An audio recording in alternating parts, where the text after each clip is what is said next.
नमस्कार, मी संदीप चव्हाण आणि आपण पाहताय टॉप न्यूज मराठी। संतोष देशमुख हत्या प्रकरणास उद्या 7 महिने पूर्ण होत आहेत आणि या 7 महिन्यांमध्ये 9 सुनावण्या पार पडल्या। अर्थात मार्च पासून या सुनावण्यांना सुरुवात झाली आणि आता 10वी सुनावणी येत्या 22 जुलैला होणार आहे। या सगळ्या 7 महिन्यांच्या कालखंडामध्ये 8 आरोपी निष्पन्न झाले, त्यातले 7 आरोपी अटक झाले, पण एक आरोपी मात्र अजूनही फरार आहे, अर्थात कृष्णा आंधळे। त्यामुळे या 7 महिन्यांमध्ये जे काही महाराष्ट्रानं या संपूर्ण प्रकरणाबद्दल अनुभवलंय त्याचा एक रिव्ह्यू पाहिला तर 7 महिन्यात काय हाती लागलं तर अजूनही आरोप निश्चिती झालेली नाही। एक आरोपी अजूनही फरार आहे, सापडलेला नाही आणि जे आतमध्ये आहेत त्यातला वाल्मिक कराड हा मात्र मला मकोकातून दोषमुक्त करा असा अर्ज न्यायालयात सादर करून बसला। त्यामुळे माझा चलाईवच आहे 7 महिने 8 आरोपी 1 फरार 9 सुनावण्या, अजूनही आरोप निश्चिती नाही। आता मुळातच 9 डिसेंबर 2024 ला हे प्रकरण घडलं। उद्या 9 जुलै 2025 या 7 महिन्यांच्या कालखंडामध्ये जे आरोपी निष्पन्न झाले आणि नंतर अटक झाले त्यामध्ये अर्थातच जी नावं आपल्या समोर आली त्यामध्ये एकतर यामध्ये वाल्मिक कराड, विष्णू चाटे, नंतर सुदर्शन घुले, प्रतीक घुले, सुधीर सांगळे, जयराम चाटे, महेश केदार आणि कृष्णा आंधळे। त्यामुळं या सगळ्या आरोपींना अटक करण्यासाठी पोलिसांनी धरपकड सुरू केली आणि 9 डिसेंबर नंतर तात्काळ 10 डिसेंबरला 2 आरोपींना अटक झाली, महेश केदार आणि जयराम चाटे। या दोघांनंतर लगेच तिसऱ्या दिवशी म्हणजे 11 डिसेंबरला प्रतीक घुले याला अटक झाली। त्यानंतर 7 दिवसांनी विष्णू चाटे जो या प्रकरणातला 2 नंबरचा मुख्य आरोपी आहे त्याला अटक झाली। अर्थात तो वाल्मिक कराड सोबत इकडे तिकडे फिरत होता। 17 तारखेपर्यंत तो वाल्मिक कराड सोबत होता। 18 ला तो बीडमध्ये सापडला। नंतर शरण आला तो वाल्मिक कराड थेट 31 डिसेंबरला, अगदी 21 दिवसांनी, आणि तेही पुण्यात। यानंतर सुदर्शन घुले आणि सुधीर सांगळे हे 2 आरोपी 4 जानेवारी 2025 ला सापडले। आता 7 आरोपी सापडले, पण 8वा आरोपी जो या सुदर्शन घुले आणि या सुधीर सांगळे सोबतच होता तो मात्र निसटला।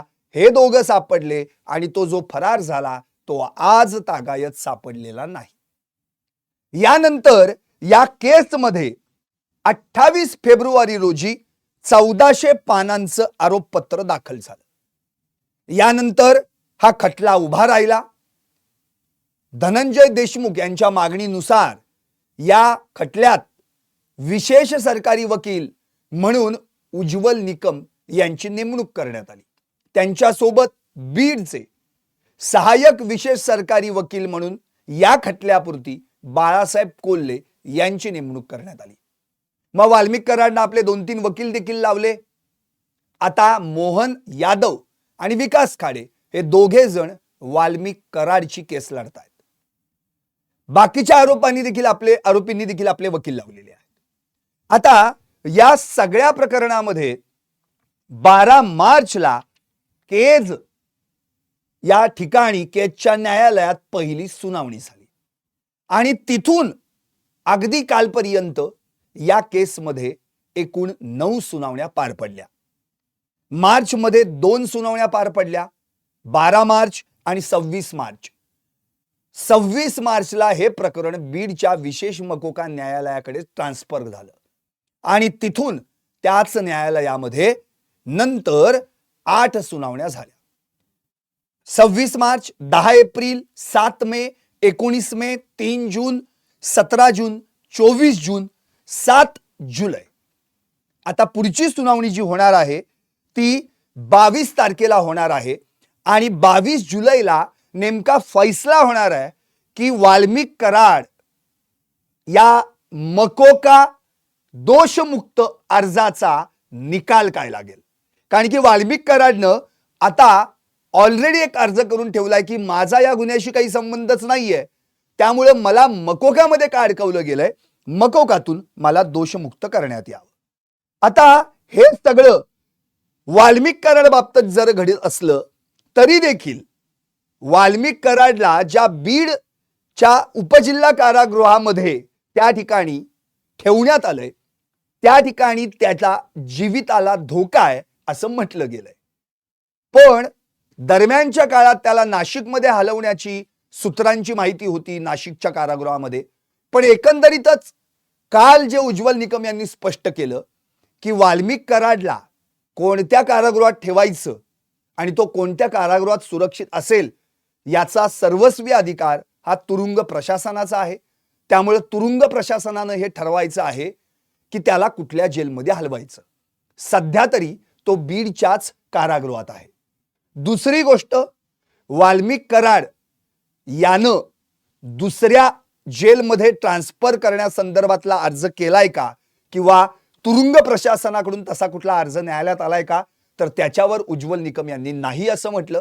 तसा कोणताही अर्ज न्यायालयात दाखल झालेला नाही आणि आमच्याकडे पण तशी काही विचारणा केली गेलेली नाही. मुळात हे प्रकरण आता 7 महिने उलटले तरी देखील अजून या प्रकरणातल्या आरोपींवर चार्ज फ्रेम झालेला नाहीये. म्हणजेच काय, आरोप निश्चिती झालेली नाहीये. उज्ज्वल निकम यांनी मागच्याच तारखेला माझ्याकडे किंवा आमच्याकडे सरकारकडे वाल्मिक कराड विरोधात पुरेसे पुरावे आहेत, डिजिटल एव्हिडन्सेस, सर्कमस्टन्शियल एव्हिडन्सेस आणि आय विटनेसेस यांचे जबाब, त्यामुळं याला आरोप निश्चिती करण्याची संधी आम्हाला मिळावी तेवढे पुरेसे आमच्याकडे पुरावे आहेत. त्यावर वाल्मिक कराडच्या वकिलांनी हरकत घेतली. पहिल्यांदा वाल्मिक कराडचा जो अर्ज दाखल झालाय, जो डिस्चार्ज ऍप्लिकेशन, त्याच्यावर सुनावणी घेण्यात यावी आणि मग त्याचा विचार केला जावा. आरोप निश्चिती यानंतर केली जावी. या दरम्यान जी काही प्रलंबित सगळे अर्ज होते त्याच्यावर मग सुनावणी घ्यायचा निर्णय झाला. त्यामध्ये प्रामुख्याने वाल्मिक कराडच्या डिस्चार्ज ऍप्लिकेशनची सुनावणी, नंतर वाल्मिक कराड आणि इतर आरोपींच्या प्रॉपर्टी जप्तीबाबतची सुनावणी, शिवाय या गुन्ह्यात आरोपींनी वापरलेल्या गाड्यांच्या जप्तीबाबतची सुनावणी, त्या बाहेर काढा त्यातून किंवा त्यांची सोडवणूक करा यासाठीची सुनावणी. हे सगळे जे काही प्रलंबित अर्ज होते याच्यावर सुनावण्या पार पडल्या, युक्तिवाद झाले, उभय पक्षातर्फे युक्तिवाद झाला, खल झाला. अगदी मोहन यादव यांनी तर स्पष्टच केलं की वाल्मिक कराडवर ज्या कायद्यांच्या तरतुदींनुसार जो काही मकोका लावण्यात आलाय तो पुरेसा नाहीये. वाल्मिक कराडचा आणि मकोकाचा काही संबंध नाहीये. वाल्मिक कराड याला जे काही या प्रकरणात अडकवण्यात आलेला आहे, शिवाय जो मुख्य फिर्यादी या प्रकरणातला शिवराज देशमुख आहे त्याच्या जबाबात कुठेही वाल्मिक कराडचं नाव नाहीये आणि अण्णा या शब्दापोटी वाल्मिक कराडला यामध्ये गोवण्यात आलेला आहे. संतोष देशमुख यांना देखील अण्णा म्हटलं जात होतं. त्यामुळं मोहन यादव यांनी केलेला अगदी ट्विस्ट असलेला युक्तिवाद, त्यावर मग उज्ज्वल निकम यांनी काउंटर म्हणून केलेला जो काही युक्तिवाद होता त्याला असं म्हटलंय की वाल्मिक कराड हाच खरा या गुन्ह्याचा सूत्रधार आहे, तोच खरा कंट्रोलर आहे. सुदर्शन गुले हा गँग लीडर जरी असला तरी या सगळ्या कटपुतल्यांना चालवणारा, नाचवणारा, हलवणारा वाल्मिक कराडच आहे. त्यामुळे त्याच्या विरोधात आमच्याकडे अनेक पुरावे उपलब्ध आहेत आणि त्याची जंत्रीच त्यांनी कोर्टासमोर सादर केली. आता हे सगळं घडल्यानंतर मुळात या प्रकरणाच्या जर खोलवर आपण जायचं म्हटलं तर 8 ऑक्टोबर पासूनच्या खंडणीच्या मागण्यांचा सगळा डिजिटल एव्हिडन्सेसचा, नंतर टॉवर लोकेशनचा, स्पॉट व्हेरिफिकेशनचे पुरावे न्यायालयात कोर्टात सरकारी पक्षातर्फे सादर करण्यात आले. मग 8 ऑक्टोबर पासून जर त्यानुसार ग्राह्य धरलं तर यामध्ये खरं तर एकंदरीत ज्या काही आतापर्यंतच्या खंडणीच्या मागण्या करण्यात आल्या त्या सगळ्या संदर्भामध्ये सुदर्शन घुलेने देखील दिलेल्या कबुली जबाबात नोंद केलेला आहे. 8 जुलैला तो स्वतः विष्णू चाटे आणि वाल्मिक कराड हे तिघही परळीतल्या जगन्मित्र कार्यालयात होते.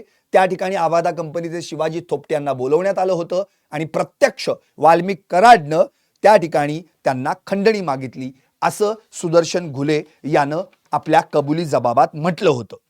खरं तर हे सगळं या ठिकाणी सुदर्शन घुले यानं सांगितल्यानंतर 29 नोव्हेंबरला वाल्मिक कराड यानं त्या ठिकाणी विष्णू चाटे या संदर्भात त्यांचं बोलणं झालं होतं आणि विष्णू चाटेच्याच फोनवरून केजला जाऊन आवादा कंपनीचे सुनील शिंदे यांना वाल्मिक कराडनं खंडणीसाठी फोन केला होता.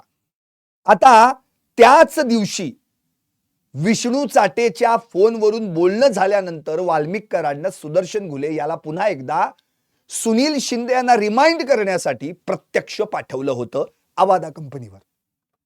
त्याच्या आधी 26 नोव्हेंबरला देखील हा सुदर्शन घुले एकटा आवादा कंपनीवर जाऊन आला होता आणि त्यावेळी त्यांनी प्रत्यक्ष खंडणी मागितली होती. आता हे सगळं झाल्यानंतर उजाडली ती 6 डिसेंबर आणि 6 डिसेंबरला आपल्याला सर्वांनाच ठाऊक आहे सुदर्शन घुले, प्रतीक घुले, सुधीर सांगळे आणि अन्य एक असे 4 जण आवादा कंपनीवर गेले. त्या ठिकाणी वॉचमनला मारहाण केली, जातीवाचक शिवीगाळ केली, शिवाय जे कंपनीचे अधिकारी आहेत त्यांना देखील शिवीगाळ केली, खंडणी मागितली आणि वॉचमनला मारहाण झाली म्हणून त्या ठिकाणी गेलेल्या मस्साजोगच्या सरपंचांना म्हणजे संतोष देशमुख यांना तुला बघून घेईन असं सुदर्शन घुले यानं जीवे मारण्याची धमकी दिली. हे सगळं 6 डिसेंबरला घडलं. अर्थात त्यानंतर जे 2 दिवस गेले त्यामध्ये देखील संतोष देशमुख यांना धमक्या देण्याचं काम सुरूच होतं. कधी? अर्थातच विष्णू चाटेकडून किंवा अन्य कुठल्या तरी मार्गातून. आणि मग मात्र 8 डिसेंबरला प्लॅन शिजला, तो म्हणजे संतोष देशमुख यांचं अपहरण करून त्यांच्या हत्येचा. आणि या 8 डिसेंबरच्या प्लॅनमध्ये प्रत्यक्ष सामील होता विष्णू चाटे. विष्णू चाटे, सुदर्शन घुले, सुधीर सांगळे, प्रतीक घुले आणि कृष्णा आंधळे ही सगळी गँग त्या ठिकाणी होती. मग कृष्णा आंधळेनं जयराम चाटे आणि महेश केदार यांना इन्व्हॉल्व केलं आणि 9 डिसेंबरला त्यांचं उमरी टोल नाक्यावरून अपहरण करून नंतर त्यांना टाकळी शिवाराच्या एका ठिकाणी शेतात नेऊन त्यांना मारलं, निर्गुण हत्या केली आणि मग दैठणा गावच्या शिवारात त्यांचा मृतदेह टाकून दिला. या सगळ्या प्रकरणामध्ये वाल्मिक कराड भले कुठे एस्टॅब्लिश होत नाहीये, म्हणजेच त्यानं 8 डिसेंबरला जो यांचा कट शिजला तेव्हा वाल्मिक कराड फिजिकली उपस्थित होता का? तर नव्हता. 9 डिसेंबरला जेव्हा प्रत्यक्ष संतोष देशमुख यांचं अपहरण होऊन त्यांची हत्या झाली तेव्हा वाल्मिक कराड फिजिकली होता का? तिथे प्रेझेंट नव्हता. म्हणजे वाल्मिक कराड 8ला प्रेझेंट नव्हता, विष्णू चाटे प्रेझेंट होता. 9 तारखेला वाल्मिक कराडही प्रेझेंट नव्हता आणि विष्णू चाटेही प्रेझेंट नव्हता. प्रेझेंट कोण होते? तर हे 6 जण, म्हणजेच सुदर्शन घुले, प्रतीक घुले, सुधीर सांगळे, कृष्णा आंधळे, जयराम चाटे, महेश केदार या 6 जणांनी त्याची निर्गुण हत्या केली, संतोष देशमुखांची निर्गुण हत्या केली. पण यांचा मास्टर माइंड विष्णू चाटे आणि विष्णू चाटेचा मास्टर माइंड वाल्मिक कराड याचे एव्हिडन्सेस सरकारकडे आहेत. फॉरेन्सिक लॅब मधून त्यांचे आणखी वाल्मिक कराडचे व्हॉइस, आवाज, ऑडिओ पण चेक केला गेलेला आहे, रेकॉर्डिंग्स काही आहेत. शिवाय हत्यारांचे जे काही हत्यार आहेत ती प्रत्यक्ष जप्त झालेली आहेत. कृष्णा आंधळे यानं मोकारबंदी ग्रुपवर जे कॉल केले तेही जप्त झालेत. महेश केदार याच्या फोनमधून काही व्हिडिओज आणि फोटोज देखील जप्त झालेले आहेत. त्यामुळे हे एवढंच सगळं, ही सगळी रसद आता सरकारकडे आहे आणि हा सगळा दारुगोळा सरकारकडे असल्यानंतर वाल्मिक कराडला मकोकातून सुटकेचा मार्ग जवळपास अशक्य आहे. पण हे सगळं जरी घडत असलं तरी सगळ्यात महत्वाचा मुद्दा म्हणजे वाल्मिक कराड यानं मकोकातून मला दोषमुक्त करा हा जो अर्ज केलाय त्या अर्जावर नेमका फैसला काय होणार? कारण याच दिवशी वाल्मिक कराड याची प्रॉपर्टी जप्त होणार का नाही होणार याचा देखील फैसला होणार आहे. राहिली गोष्ट कृष्णा आंधळे याची. कृष्णा आंधळे मात्र 7 महिन्यांपासून फरार आहे. आता हा कृष्णा आंधळे सापडेनाच झालाय. खरं तर कृष्णा आंधळेचं काय झालं हा प्रश्न विचारल्यानंतर सगळेच जण हात वरत करतात आणि त्याचं उत्तर मात्र कुणाकडेच नाही असंच म्हटलं जातं. पण खरंच या प्रकरणामध्ये जो कृष्णा आंधळे फरार झालाय तो ऑलरेडी याच्या आधीच्या 307च्या गुन्ह्यात फरार होताच, पण तो कागदोपत्री, कारण की तो पोलिसांसोबत पण दिसायचा, चहा प्यायचा, फिरायचा, केसमध्ये वावरायचा, तरी देखील त्याला कोणी अटक केली नव्हती. त्यामुळे कृष्णा आंधळे आणि जे बाकीचे पोलीस त्याच्या ओळखीतले यांचे काहीतरी लागेबांध होते का, असं धनंजय देशमुख यांनी म्हटलं आणि त्या अँगलनी पण तपास व्हायला पाहिजे असा पण देखील त्यांनी विचार केला. काही कालावधीनंतर धनंजय देशमुखांनी स्पष्टच म्हटलं, अगदी आत्ता आपण जर कृष्णा आंधळेला अटक करून आमच्या समोर आणलं नाही तर आम्ही कठोर निर्णय घेऊ, असं देखील त्यांनी म्हटलं. या सगळ्या प्रकरणात त्यामुळे मागं काय राहिलं माहितीये, मागं राहिले ते आरोपींवरची आरोप निश्चिती, चार्ज फ्रेम.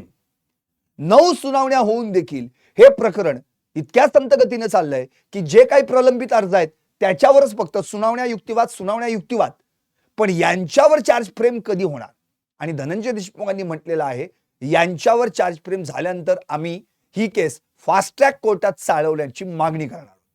त्यामुळं जोपर्यंत चार्ज फ्रेम होत नाही तोपर्यंत ही केस तारीख पे तारीख अशाच पद्धतीने चाललेली आहे. आता या केसमध्ये खऱ्या अर्थानं जे काही एव्हिडन्सेस समोर आलेले आहेत त्या एव्हिडन्स सरकारकडे जे काही आहेत, जे सीआयडी एसआयटीनं शोधून तपासून काढलेले आहेत, त्यांना आणखी एक बेनिफिट तेव्हाच होऊ शकतो जेव्हा कृष्णा आंधळे प्रत्यक्षात त्यांच्या हाती लागेल. हा कृष्णा आंधळे मुळातच एकतर मैंदवाडी तालुका धारूर जिल्हा बीडचा आहे. तो वय वर्ष 27 आहे. आता वय वर्ष 27 अधिक 7 महिने धरा आपण. आणि हा तिथल्या वीटभट्टीवरचा एक काम करणारी टोळी आहे, त्याचा मुकादम आहे. शिवाय याच्यावर ऑलरेडी 6 गंभीर गुन्हे दाखल आहेत. त्यातल्या एका गुन्ह्यात तो फरार होता आणि 4 वर्षात 6 गुन्हे याच्यावर दाखल झालेले आहेत. त्यामुळे याचा क्राईम रेट रेशिओ पण पाहिलं तर हा हिस्ट्री सीटर आहे. त्यामुळं 2020 मध्ये यानं पहिला गुन्हा केला, 2024चा हा 6वा गुन्हा आहे. म्हणजे या काळात कृष्णा आंधळे मुळातच अनेक पोलीस स्टेशन्स आणि पोलिसांना पक्का रेकॉर्डवर हा गुन्हेगार असल्याचं माहिती आहे. तरी देखील कृष्णा आंधळे कुठं आहे, कुठं लपलाय, तो आणखी का सापडत नाहीये याची उत्तरं मात्र पोलिसांकडे नाहीत, स्थानिक पोलिसांकडे नाहीत, एलसीबी कडे नाही, डीबी कडे नाही आणि मग सीआयडी आणि एसआयटी कडे पण नाहीयेत. त्यामुळं या कृष्णा आंधळेला तपास सापडल्यानंतर त्याचं जे व्हर्जन नवीन असेल आणि त्याच्याकडनं जी माहिती मिळणार आहे ती पुन्हा एकदा सरकारकडे अत्यंत चांगल्या पद्धतीने ऑथेंटिक नुसार ती येईल, त्याचा जबाब नोंदवला जाईल आणि त्याच्या जबाबातनं आणखी काहीतरी बाहेर पडू शकतं. कारण की याच कृष्णा आंधळेने एक स्कॉर्पिओ नावाची गाडी गुन्हा करताना भाड्यानं आणली होती. शिवाय या सुदर्शन गुलेची स्वतःची ब्लॅक स्कॉर्पिओ 3333 होती, हे आपल्या सगळ्यांनाच माहिती आहे. मग या 2 गाड्यांपैकी जी स्कॉर्पिओ वापरण्यात आली, जी भाड्यानं आणली, ती त्याला कोणी दिली, ती कुणाची होती, कुणाच्या मालकीची होती, तीच का वापरली गेली, नंतर ती मध्येच का वाटेत सोडून दिली, मग ती पोलिसांनी जप्त केली होती. म्हणजे या सगळ्या प्रकरणामध्ये मुळात वाल्मिक कराड आणि त्याची टोळी म्हणजे सुदर्शन घुले आणि विष्णू चाटे या सगळ्यांनी मिळून जो काही प्रकार हा 8 तारखेला रचला होता त्याला वाल्मिक कराडची संमती होती किंवा वाल्मिक कराडनंच जसं जो सुदर्शन घुलेला जबाब दिलेलाच आहे, आड आला तर आडवा करा. त्यामुळं या सगळ्या प्रकरणाचं लक्ष आता लागून राहिले ते आरोप निश्चितीकडे. म्हणजे उद्या याला 7 महिने पूर्ण होतात, या संपूर्ण या घटनेला 7 महिने पूर्ण होऊन हाती काय लागलं तर अजूनही आरोप निश्चिती झालेला नाही. एक आरोपी फरार आहे आणि केवळ आजही प्रलंबित अर्जांवर सुनावणी आणि युक्तिवाद सुरू आहेत. प्रत्यक्षात यांच्यावर चार्ज फ्रेम जेव्हा होईल तेव्हाच हा खटला फास्ट ट्रॅक कोर्टात जाऊ शकतो, जलद गतीनं त्याची सुनावण्या होऊ शकतात आणि मग वाल्मिक कराड आणि या बाकीच्या सगळ्या टोळक्यांना कठोरात कठोर शिक्षा होऊ शकते. त्यामुळे आता या प्रकरणात नेमकं काय होणार आहे आणि या प्रकरणामध्ये आणखी काही ट्विस्ट येणार आहेत का, या सगळ्याच प्रश्नांची उत्तरं निश्चितच आपल्याला आता पुढच्या येणाऱ्या सुनावणीत पाहायला मिळतील. तुम्ही पाहत राहा टॉप न्यूज मराठी, आपला महाराष्ट्र, आपली बात.